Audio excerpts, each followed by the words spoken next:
Ռուսաստանից Հայաստան առաքված ռուսական ցորենը Ադրբեջանով հասավ Հայաստան։ Սա կարծես թե իշխանություններին այնքան էլ դուր չեկավ այս հանգամանքը, ես առաջարկում եմ կարճ տեսանյութ դիտել, որտեղ Փաշինյանը մեկնաբանում է, թե ինչ տեղի ունեցավ։ Քանի որ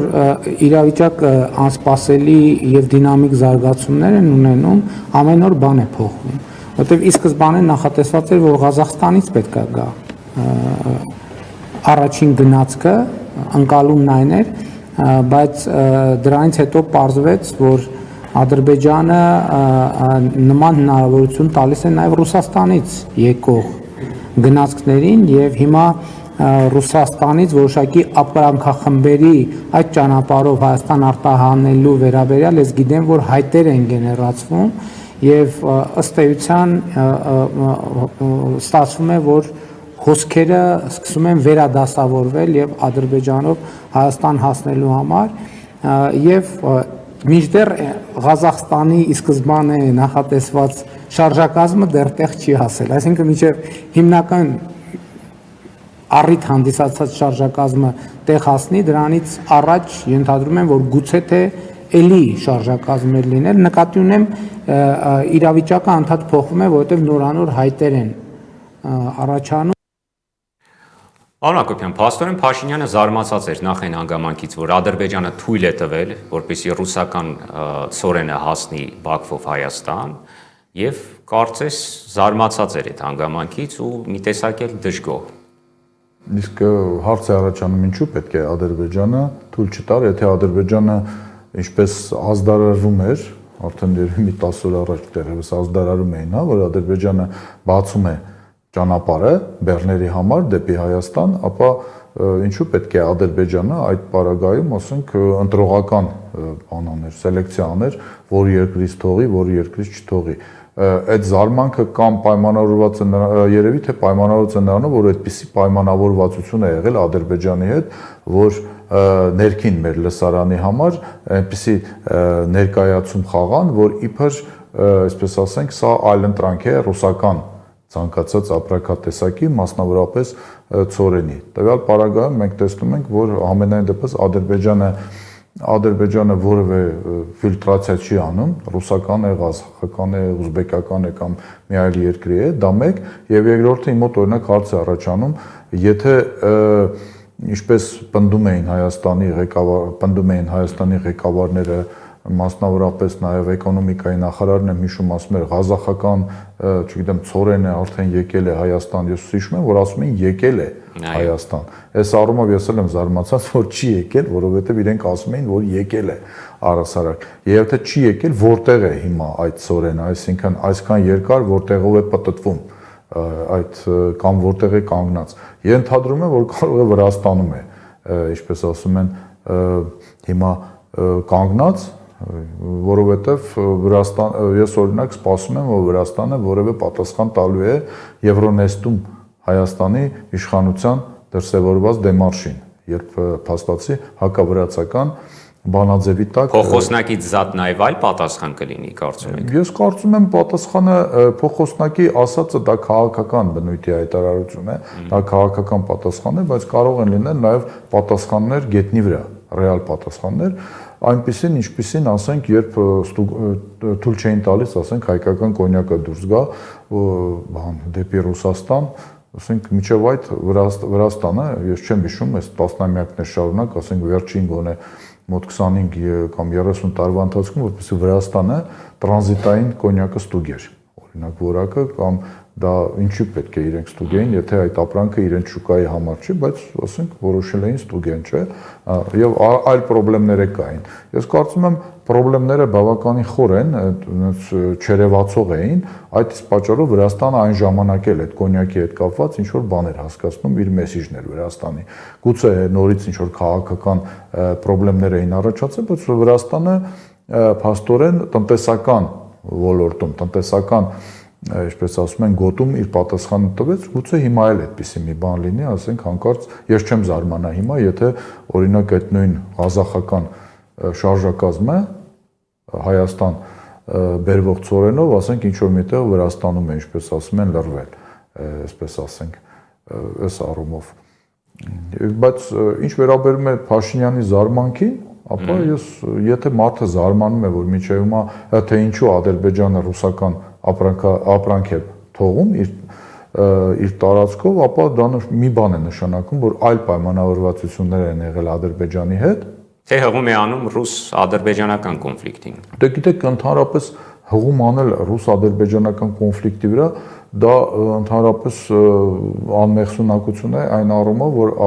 նախ եւ առաջ ռուս-ադրբեջանական կոնֆլիկտի արդյունքում այնպես չի, որ Ռուսաստանի եւ Ադրբեջանի միջև պատերազմ է սկսվել եւ այնտեղ ամեն ինչ փակվել է, բացի դրանից գիտեք, որ համենայն դեպս ֆորմալ գոնե առումով, առնվազն քաղաքական տեսակետից, քաղաքական առումով եղել է արդեն բարձր մակարդակի շփում Ադրբեջանի ղեկավարի եւ Ռուսաստանի ղեկավարի միջև եւ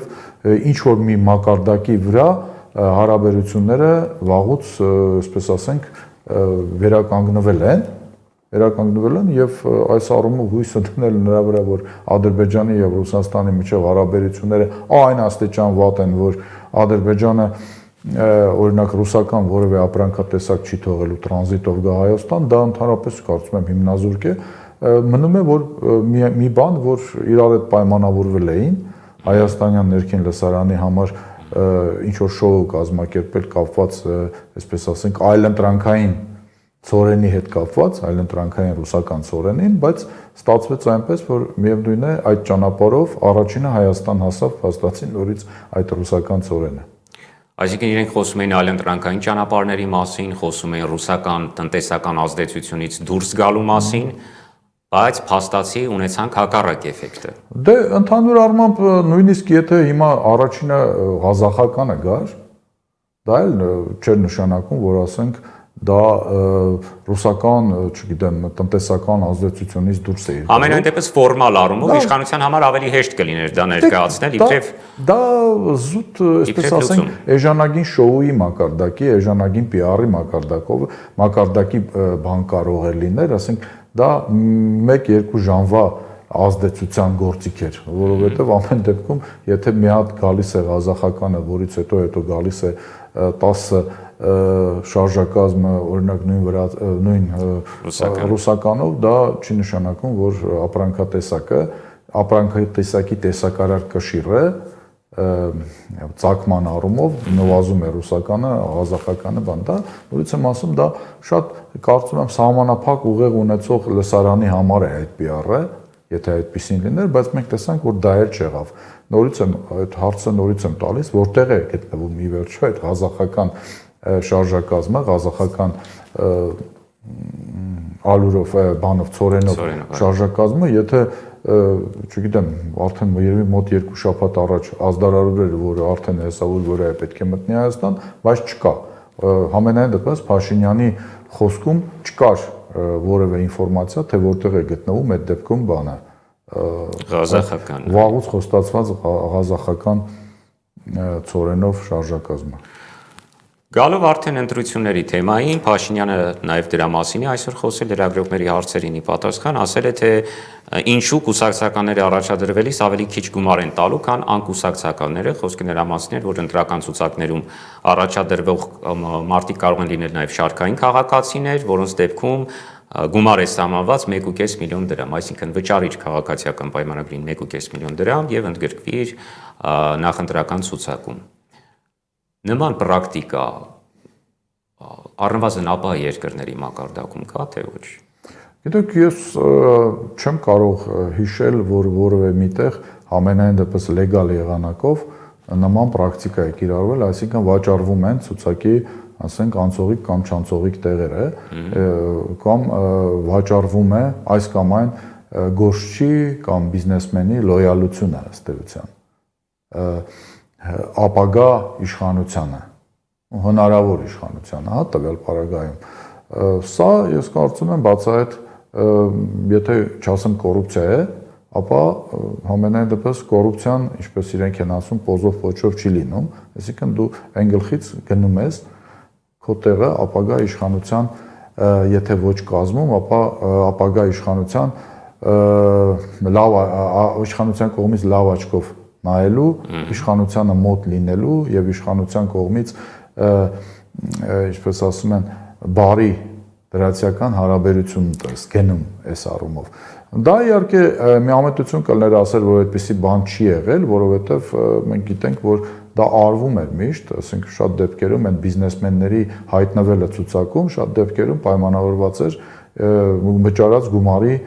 չափով կամ այլ գործոններով, այսինքն մենք հիշում ենք ընթրիքները Աննա Հակոբյանի հետ 1 միլիոն դրամանոց, բայց սա կարծես ուրիշ բան է։ Արդյոք սա քաղաքական անճարության մասին չի խոսում, ընտրությունների նախընթաց պատրաստվել հասկանալով, որ պիտի յուրաքանչյուր լուծման գնաս, հնարավոր լուծման, որպեսզի ձայն ապահովես։ Բնականաբար ամեն ինչ արվում է, որպեսզի հնարավորին շահագրգռել վճարունակ տվյալ դեպքում մարդկանց։ Մենք բոլորս հասկանում ենք, որ ասենք որևէ օլիգարխ, այսօրվա գործող օլիգարխ, չգիտեմ, կամ մեծահարուստ կարող է այսպես 1.5 միլիոնանոց տենց մեծ ցուցակ ներկայացնել։ Որում բավականին ցածր գին է սահմանված, ընդունեք։ Դե ընդհանուր առմամբ, եթե ասենք որևէ օլիգարխ ցանկանում է ցուցակում ունենալ, ասենք 10 մարդ ընդհանրապես ցուցակում ունենալ, դա դեռ չի նշանակում, որ անցողիկ մասում 10 մարդ ունենալ, ապա 15 միլիոնով ըստ էության ինքը կարող է իր ապագա ֆրակցիան այնտեղ փորձել ձևավորել այս առումով, կամ սա նաև լեգալ ճանապարհ է, համեմատաբար լեգալ ճանապարհ է մեծ նվիրատվություն անել կամ մեծ մուծումներ անել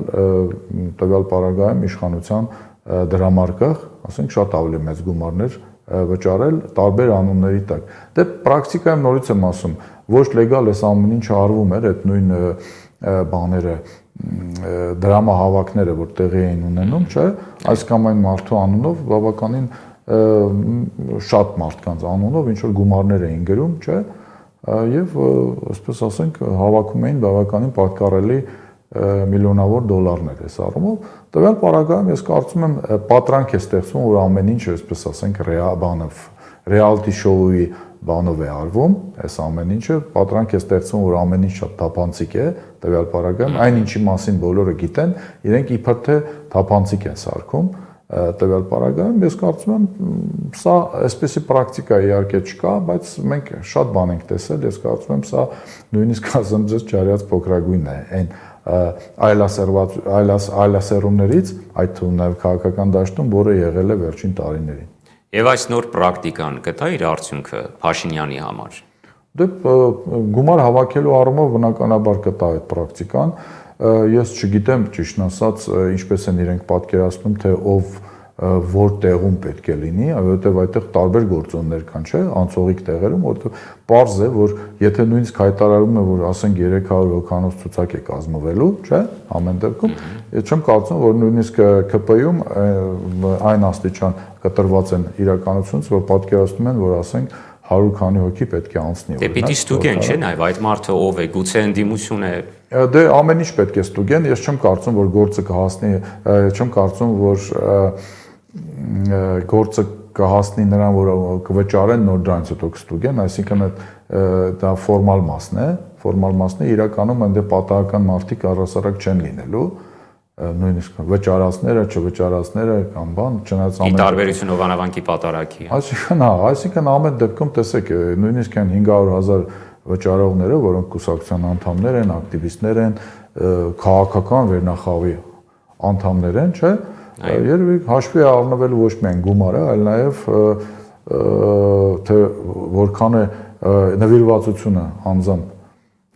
բանին, առաջնորդին, այսպես ասենք անցած ճանապարհը որքանով կարող են վստահել եւ այլը եւ դրան զուգահեռ նաեւ վճարը, այսինքն եթե ինչ որ մի մարդ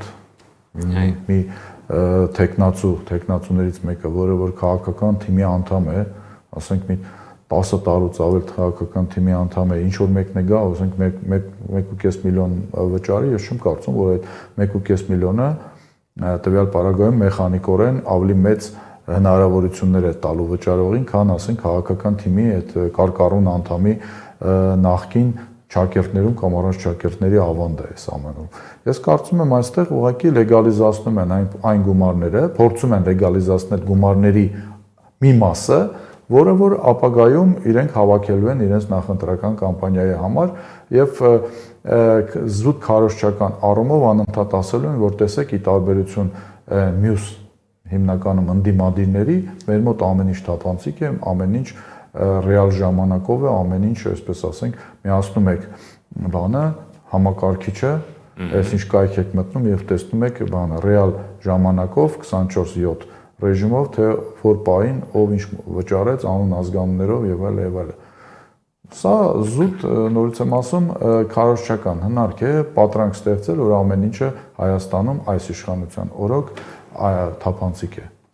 Անկան գումարները։ Այս կիրակի Թալինում սպասվում է Հովանավանք 3 օպերացիան, կրկին պատարակ, իհարկե դեռ կարգալույց չարված քահանայի կողմից, բայց հոգևոր դասը խոսում է այն մասին, որ առաջիկայում նաև քննվելու է այդ քահանայի հարցը։ Ինչու է պարբերաբար կրկնվում այս պատարակների շարքը։ Մասնակիցների քիչ թիվն է Փաշինյանին այսպես նյարդայնացնում։ Ես կարծում եմ, ի տարբերություն շատերի, ես կարծում եմ, որ իր համար տվյալ պարագայում դեռևս այդքան կարևոր, այդքան սկզբունքային չէ մասնակիցների քանակը, թեպետ դա էլ է կարևոր բնականաբար եւ թեպետ նաեւ համոզված եմ, որ իր համար էլ ինչ որ տհաճ անակնկալ է, որ այսքան քիչ են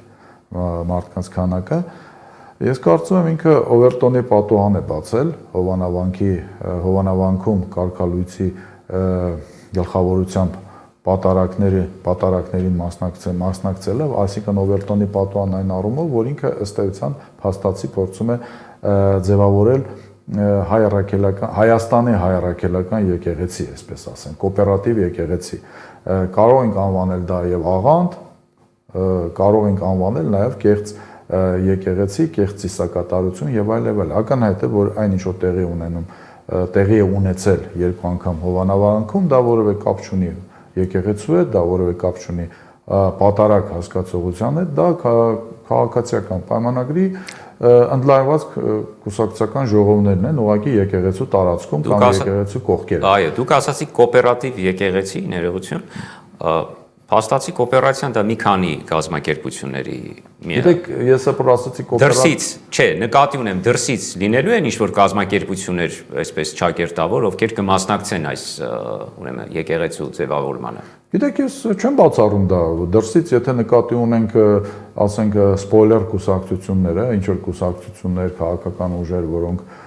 այս կամ այն ձևով իրենց դիրքավորում են որպես չգիտեմ, պսևդո արևմտյան, պսևդո ռուսական, պսևդո, չգիտեմ, ամեն ինչ պսևդո, երբեմն է նաև իրենց փորձում են դիրքավորել որպես ընդդիմություն, իրական ընդդիմություն, չեմ բացառում, որ դա էլ կարող է լինել ու շատ տրամաբանական կլինի ընդհանուր առմամբ։ Բայց տվյալ դեպքում ճիշտ ասած, երբ որ ես ասում եմ կոոպերատիվ, ուղղակի մտքովս անցավ 90-ականների սկիզբը, երբ որ 90-ականների սկզբում, գիտեք, մեր ավանդական կուսակցությունների հետ կապված sense բաներ էին նաև տեղի ունենում, այսինքն ձևավորվում էին ինչ-որ կուսակցություններ, որոնք Հայաստանի հայեղափոխական դաշնակցություն այն ժամանակ, ասենք, դա անվանում էին կոոպերատիվ դաշնակցություն կամ հնչակյան կուսակցություն, նույնպես կոոպերատիվը, ռամկավար, այսինքն այդպիսի մի հատ այնց էտապ մենք անցել ենք, հիմա շատ նման է, որ մենք այսօրվա իշխանությունը փորձում է ձևավորել իր սեփական քաղաքական կամ քաղաքական գիծ հոգևոր աղանդը, որը կոչվելու է գուցե Հայաստանի հայ-առաքելական եկեղեցի, որը որ բնականաբար որևէ ոչ արմատներ ունի, ոչ հոգևոր նշանակություն ունի, նորից եմ ասում, դա շատ ավելի նման է շատ դեպքերում, երբ կարգալույց ուրեմն ինչ որ մի անձնավորություն եկեղեցի է մտնում համապատասխան շորերով, հա, այդ մասկարադը դիմակահանդես է ընդհանուր առմամբ եւ այդ զանգվածի հետ քաղաքական բաները, քաղաքական հոգևոր զրույցներ է վարում, հա, շատ նման է կամ աղանդի կամ քաղաքական կուսակցության ինչ որ կուսակցական ժողովի, որը որ տվյալ օրը, ասենք, վերաբերում է հոգևոր կյանքին։ Խնդիրը անվանափոխության մեջ է, այսինքն հայ առաքելական եկեղեցին դարձնել Հայաստանի, միայն սա է հարցը։ Չէ, ես կարծում եմ խնդիրը Օվերտոնի պատուհանը բացելն է, որպեսզի ցույց տալ, որ բան է, կարող է լինել նաև, այսինքն պարբերաբար հիմքերի վրա անընդհատ այդ անցկացնելով այդ միջոցառումները, որ սովորեցնել հայ հասարակությանը, որ եկեղեցին էլ կարող է երկու հատ լինել, առնվազն երկու հատ լինել, սովորեցնել այն գաղափարի, որ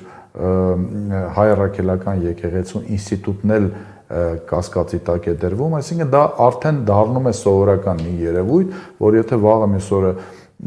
պատեհ պահը լինի, կարողանա ինչ-որ զանգված ունենալ, ապա բանանի, հարցակվի, ուղղակիորեն հարցակվեն հայ առաքելական վեհարանի վրա արդեն այս առումով, այսինքն սովորեցնում են Այդ դուք կարծում եք, որ հարցակում լինելու է։ Ես չեմ բացառում, որ եթե նման ռեսուրս կարողանա կոնսոլիդացնել իշխանությունը, ապա նման մի բան լինելու է։ Դա բնականաբար սիրո եւ հանդուրժողականության լոզունգների տակ է լինելու, այդ հարցակում, որ ասում ենք, հա, դա երթ է լինելու կամ մի այլ բան է լինելու, թերևս Նիկոլ Փաշինյանը այդ ծրագիրը հնչեցրել է, չէ՞, մի քանի անգամ, թե ինչպես են այդ ամեն ինչ ուզում անեն, գիտեք, վաղաշաբաթի Էջմիածնի բանում հրապարակում կհավաքվենք, նույնիսկ ցենզեր էր դնում, չէ, ֆիլտրացիա էր անում, ով որը քանի անգամ է աղոթում, միջև որ չգիտեմ, բանա, տողն է կարդացել Աստվածաշունչը, հիշում եք այդ ֆիլտրացիան, այսինքն այստեղ առանձնապես գաղտնիք չկա, ինքը այդ պրոցեդուրայի իր պատկերացրած արշավի, իր պատկերացրած հարցակման բանը, սցենարը ներկայացրել էր, այս առումով ավելացնելու բան չկա։ Հիմա մի փոքր այսքան, մի փոքր այն հարց է առաջանում, ինչու միջև հիմա չի արվում, թեպետ դա միշտ արվում է, իսկ կարծում եմ համապատասխան զանգվածային ռեսուրսներ չի հավաքվում եւ իմիջիալուց նոր խոսում ենք այդ հովանավանքի մասին, մենք տեսանք, որ ամեն դեպքում մարդկանց քանակը երկրորդ անգամ նույնիսկ ավելի քիչ էր առհասարակ։ Այո։ Իսկ ինչ վերաբերում է այս առաջիկա Կիրակի Թալինում սպասվող հերթական բանին, հերթական գործողության, իհարկե իր համար շատ նաև կարևոր է, որպեսզի այն քահանան, ով անցկացնելու է այդ միջոցառումը, կարգալույս չլինի, որովհետև իր պատկերացմամբ, իր դիտարկմամբ կարծում եմ ինքը հասկացել է, որ նաև նույնիսկ ԿՊ-ականների մեջ կա ժխտողական վերաբերմունք այնուամենայնիվ այն գործողությունների նկատմամբ, որը իրականացվում է ոչ թե այն պատճառով, որ ԿՊ-ականները այդքան հավատացյալ են կամ այդքան նվիրված Աստվածաշնչին հայ առաքելականի, այլ տարական աստվածավախությունից ելնելով։ Երբ ասում են, որ կարգալույց բանն է, ինչ-որ անձնավորությունն է դա իրականացնում, եւ այլը, երբ մանավանդ հոգեվորականներն են բացատրում ինչ հետևանքներով է դա հղի, այդ թվում նաև պատժի առումով, ապա ես կարծում եմ շատերին դա ըստ էության հետ է պահում այդ ամեն ինչից, այլ բան է երևի թե Նիկոլ Փաշինյանի պատկերացմամբ, եթե կարգալույց քահանա չէ այդ ամեն ինչը անում, բայց այդ պարագայում էլ պետք է հասկանալ այսպես ասենք, ինչ թեմայի շուրջ է լինելու պատարագը, ինչ խոսքով պետք է դիմի ասենք քահանան, բայց մենք կտեսնենք, եթե կարգալույց է արվում, ապա դա մի սցենար է, եթե կարգալույց չի արվում, դա այլ սցենար է։ Ամեն դեպքում իր գլխավոր նպատակը, ես կարծում եմ հիմա նույնիսկ այդքան զանգված հավաքելը չէ, թեպետ դա ինքը իրեն բավականին մեծ խնդրեմ է, շատ մեծ խնդրեմ է, այլ որքան դա դարձնել սովորական մի բան։ Այսինքն այդ այլընտրանքային եկեղեցի երևույթը դարձնել սովորական մի բան, որպեսզի դա այլևս ֆորս մաժորային չթվա մեր նորմալ հասարակության համար, նորմալ հավատացյալների համար։